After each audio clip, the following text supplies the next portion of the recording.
Setiap kehidupan itu pasti ada masalah, tapi kalau kita ingin mencapai tujuan tentunya ada tantangan-tantangan. Maka ketika kita sudah ada passion, tujuan, tentunya ada tantangan yang menghadap, itu kita harus yakin bahwasanya kita bisa melewati tantangan tersebut. Setiap masalah pasti bisa terselesaikan. Nah, proses itu yang nanti kita menjadikan kita semakin kuat dan tidak goyah ketika ada masalah apapun itu. Pengembangan diri bagi perempuan, saya rasa itu wajib untuk membuktikan kepada keluarga, kepada teman-teman, kepada kolega dan lain sebagainya, bahwasanya kita itu bisa berkembang, berkarir, berumah tangga dan lain sebagainya itu dengan seimbang.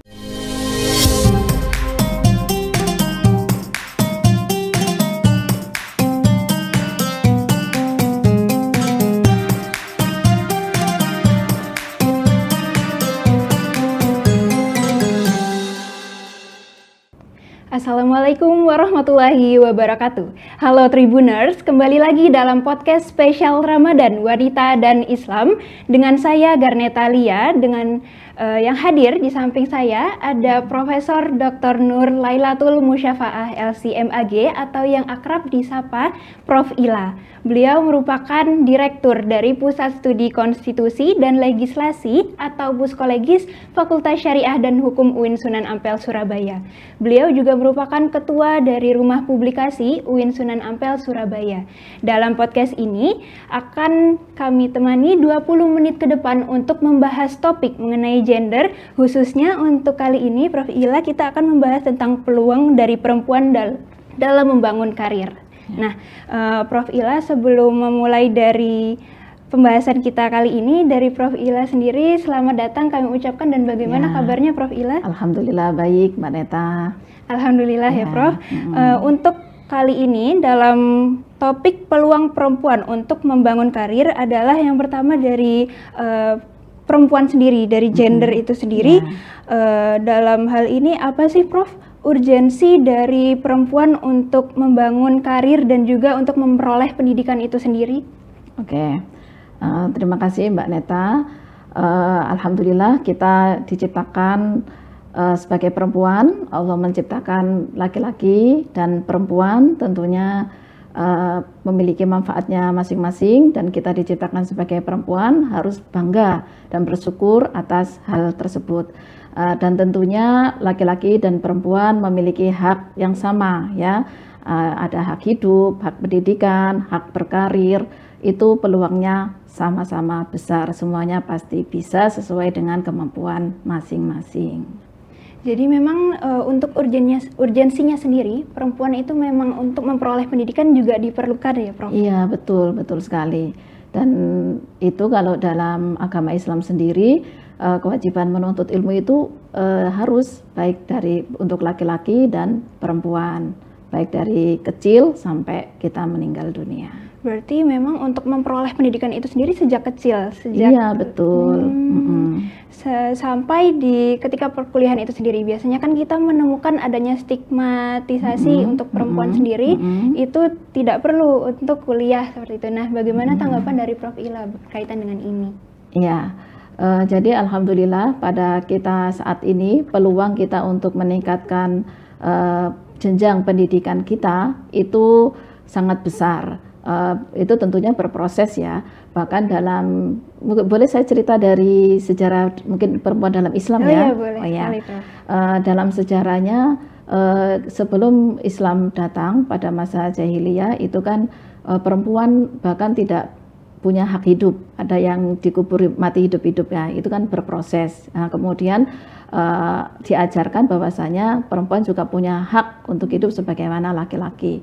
Begitu juga mungkin ketika itu peluang untuk mendapatkan pendidikan juga berkurang, dan itu saya rasa dimanapun zaman ketika sebelum modern seperti ini masih ada pemikiran bahwasanya peluang laki-laki tidak sama dengan peran perempuan, peluang perempuan. Jadi kadang perempuan itu terpinggirkan.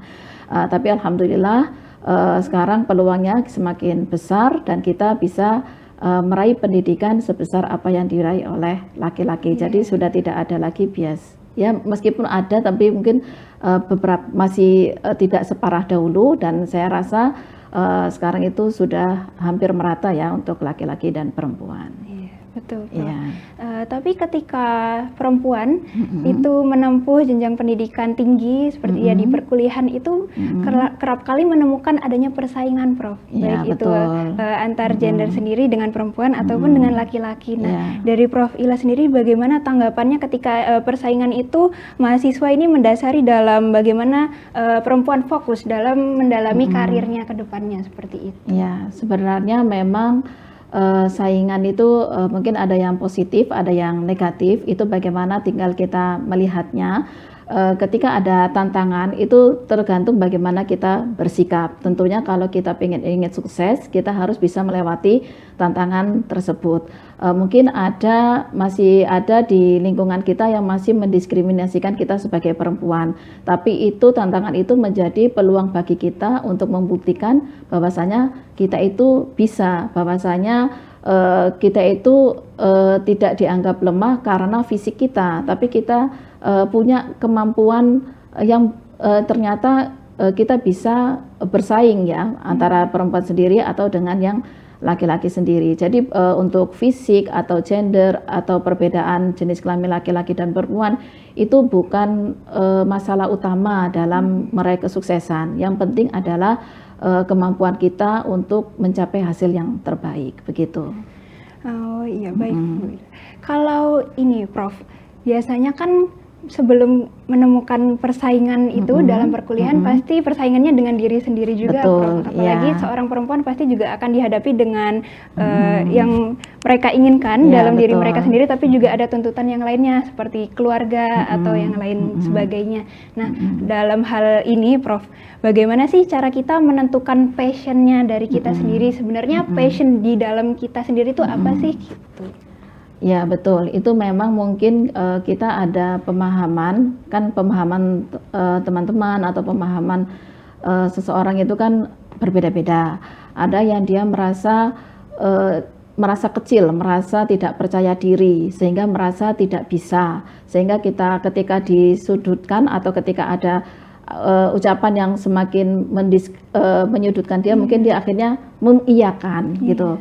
Padahal kita harus memiliki kepercayaan diri yang tinggi dan punya sikap tangguh, tidak jatuh dengan ucapan yang menjatuhkan kita. Kita harus bangkit. Itu ya seperti tadi saya bilang, itu menjadi tantangan. Misalnya kita dicap, halah kamu nggak usah kuliah, ngapain sih belajar tinggi-tinggi, tapi misalnya ya ujung-ujungnya nanti ngurus anak, dapur dan lain sebagainya. Tapi kalau ucapan tersebut kita tanggapi dengan sikap positif, itu nanti pandangan kita ke depannya akan berbeda. Misalnya, iya betul nanti saya akan menjadi ibu rumah tangga, tapi untuk menjadi ibu rumah tangga, biar menciptakan generasi yang bagus dan berkualitas, tentunya saya sebagai seorang ibu harus mempunyai pengetahuan yang luas seperti itu. Makanya saya harus kuliah. Nah kayak gitu. Ngapain sih nanti ke dapur? Oke, saya nanti ke dapur, tapi agar bisa tahu cara memasak, memanage dapur yang baik dan benar, tentunya saya juga butuh pengetahuan. Nah, dari pernyataan yang kayaknya negatif, terus kalau kita menanggapi dan secara positif, nah itu yang akan membuat kita bisa menjadi lebih baik begitu. Iya Prof, betul banget. Nah, kalau semisalnya kita menghadapi Prof, untuk setelah perkuliahan kan kita masuk ke dalam dunia kerja. Betul, betul. Nah, ketika kita masuk ke dunia kerja biasanya ada nih, kalau dari beberapa mahasiswa memikirkan passion dulu, baru nanti menemukan dunia kerja yang dia mau gitu. Nah, itu seperti apa Prof kalau seperti itu? Iya, saya yakin setiap generasi itu punya tantangannya masing-masing. Zaman saya kan kuliah itu tahun 97-an dan sampai 2000-an ya, saya mulai bekerja tahun 2006. Tentunya kita berproses. Nah, kalau zaman sekarang mungkin berbeda lagi. Sekarang kan istilahnya ada Gen Z gitu ya, yang mungkin sudah banyak media sosial yang menjadi peluang bisnis dari karir dari teman-teman semuanya, seperti itu. Ya intinya kita harus mencintai karir kita, kita punya tujuan, cita-cita kita seperti apa, mau menjadi seperti apa. Misalnya seperti Mbak Garneta ini di masa perkuliahan ini sudah bisa menggambarkan nanti aku inginnya menjadi seperti apa. Saya rasa memang hal itu sesuatu yang penting untuk mengarahkan bagaimana lanjutan ketika kita mau melanjutkan kegiatan apa setelah lulus kuliah, seperti itu. Dan tentunya berproses ya. Misalnya saya dulu memang dari awal memang ingin bercita-cita karena keluarga saya guru, memang bercita-citanya sebagai guru.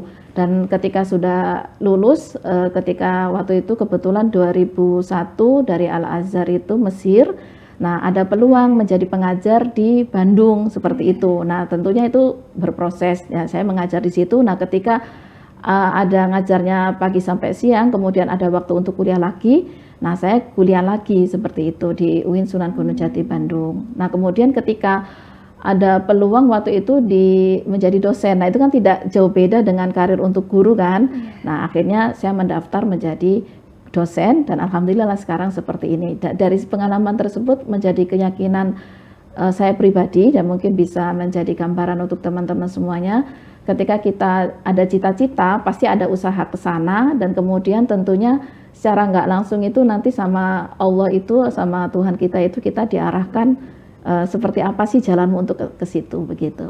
Ya, tentunya berproses. Iya, Prof. Nah, bagaimana sih, Prof, kalau ingin menentukan passion itu, passion dari dalam diri kita itu seperti apa? Apakah kita menggali passion dulu, baru kita mengetahui dunia kerja yang kita inginkan, ataukah langsung dulu aja kita masuk ke dunia kerja nanti akan menemukan passion seperti apa yang kita ternyata harapkan seperti itu, Prof? Ya, ya tentunya passion itu juga penting ya, dan yang selalu menjadi pepatah yang saya pakai itu adalah manjada wajada. Jadi kami dulu di pondok itu satu kata pepatah yang diajari dari awal itu manjada wajada, yang artinya barang siapa yang bersungguh-sungguh maka dia akan berhasil. Dan betul hidup ini ada tantangan dan selalu ada masalah. Nah dari situ saya pepatah mengatakan maju terus pantang mundur. Setiap kehidupan itu pasti ada masalah, tapi kalau kita ingin mencapai tujuan tentunya ada tantangan-tantangan. Maka ketika kita sudah ada passion, tujuan, tentunya ada tantangan yang menghadap, itu kita harus yakin bahwasanya kita bisa melewati tantangan tersebut. Setiap masalah pasti bisa terselesaikan. Nah, proses itu yang nanti kita menjadikan kita semakin kuat dan tidak goyah ketika ada masalah apapun itu. Masya Begitu, Allah, ya. Ternyata memang perjalanan hidup itu sangat mempengaruhi dari menggali seperti apa passion yang ternyata kita harapkan atau kita ekspektasikan begitu ya, Prof. Betul. Nah, Prof, kembali lagi nih topik tentang gender tadi sebelumnya. Tentang perempuan ini kan perempuan sendiri tuh punya stereotip ya, baik itu di diri mereka sendiri, di keluarga dan juga di masyarakat, Prof. Nah, ketika kita menghadapi stereotip itu, bagaimana sih, Prof, cara kita memproporsikan atau menyeimbangkan antara pendidikan itu dan juga antara kita tanggung jawab sebagai wanita nantinya gitu dalam keluarga, seperti itu, Prof? Ya, jadi kita itu kan dalam agama sendiri itu kan sudah menyampaikan bahwasanya ada kesamaan ya hak laki-laki dan perempuan sesuai dengan kodratnya masing-masing, dalam artian selama itu tidak melanggar aturan, tidak bertentangan dengan ajaran agama, itu diperbolehkan seperti itu. Jadi memang pengembangan diri bagi perempuan saya rasa itu wajib untuk membuktikan kepada keluarga, kepada teman-teman, kepada kolega dan lain sebagainya bahwasanya kita itu bisa berkembang, berkarir, berumah tangga dan lain sebagainya itu dengan seimbang. Dengan seimbang bisa menjaga semuanya dengan baik dan kemudian ya kita buktikan bahwasanya memang dengan pendidikan yang baik, dengan pekerjaan yang baik, dengan dukungan khususnya ya, dukungan itu bisa menjadikan perempuan itu memiliki peluang yang bagus dimanapun dia berada, baik dalam kehidupan domestik maupun dalam karir. Jadi yang saya rasakan itu Mbak Neta, jadi memang dukungan teman, keluarga, masyarakat itu sangat penting bagi kemajuan perempuan. Yeah. Betul, Prof. Nah, Prof, bagi seorang wanita yang kemungkinan sudah berkeluarga tapi juga berkarir nih, Prof, itu kita untuk mengatasi dari diskriminasi atau stereotip di masyarakat, itu bagaimana sih, Prof? Karena kita kan juga menghadapi kalau semisal sudah punya anak ini, Prof, bagaimana sih kita juga bisa memberikan pelajaran kepada anak-anak juga tentang pendidikan, tapi juga sebagai wanita itu juga menghadapi dari stigma dari masyarakat gitu, karena dia ini wanita karir juga gitu, Prof. Ya, betul. Menurut saya wanita karir itu tidak hanya yang bekerja ya, dalam artian seperti Mbak Neta sendiri sekarang ya, kan belum menikah ya, masih kuliah seperti itu kan, dan tentunya tanggung jawab Mbak Neta itu tidak hanya sebagai mahasiswa saja, tapi kan kayak di keluarga juga sebagai anak kan. Nah itu kan harus ada keseimbangan bagaimana posisi Neta di keluarga sama posisi Neta menjadi mahasiswa, tentunya kan bagaimana bisa menyelesaikan, kan pulang pergi ya nggak kos kan, bagaimana tetap bisa menyelesaikan tugas kuliah dan tugas di keluarga seperti itu kan, tetap membantu orang tua kan ya, tidak. Nah itu kondisi seperti itu juga sama ketika kita tentunya ada banyak kegiatan lagi ketika kita berkeluarga ya, ada pekerjaan, terus ada keluarga, suami, anak dan rumah dan lain sebagainya. Nah jadi di sini kita harus mengerjakan sesuatu itu sesuai dengan porsinya. Jadi kalau kita bekerja ya sesuai dengan jam kerja kita. Kalau misalnya nanti ada lemburnya, kita harus menyesuaikan. Kalau sudah lembur di rumah misalnya, kita harus memastikan kondisi di rumah itu lebih sudah terkondisikan dulu, baru kita bisa mengerjakan yang pekerjaan kantor tersebut. Dan tentunya memang ya itu tadi sesuai porsinya. Kalau jam kerja ya kita sesuai pada kerjanya. Kalau di rumah kita juga memaksimalkan kondisi di rumah dahulu gitu, ada prioritasnya.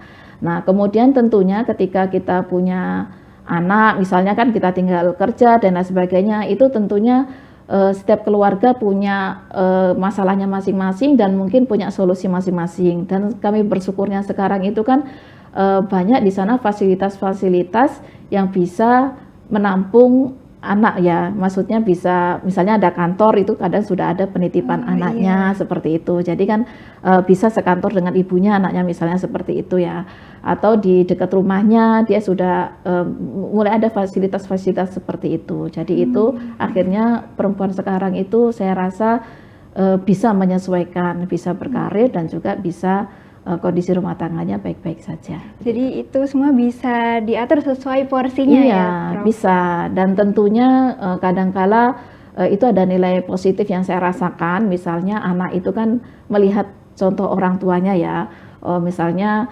keluarganya ya bapaknya baik, orang tuanya baik, jadi anak itu akan berkaca, oh nanti kalau saya juga seperti mama, papa saya akan seperti ini. Jadi ya pokoknya kita jadi damai gitu loh, di rumah kita nyaman, aman, damai, di tempat kerja kita juga aman, nyaman, wis tidak itu. Jadi harus harus seimbang gitu menurut kami. Siap, Prof. Harus saling mendukung, tidak hanya kita sebagai perempuan ya.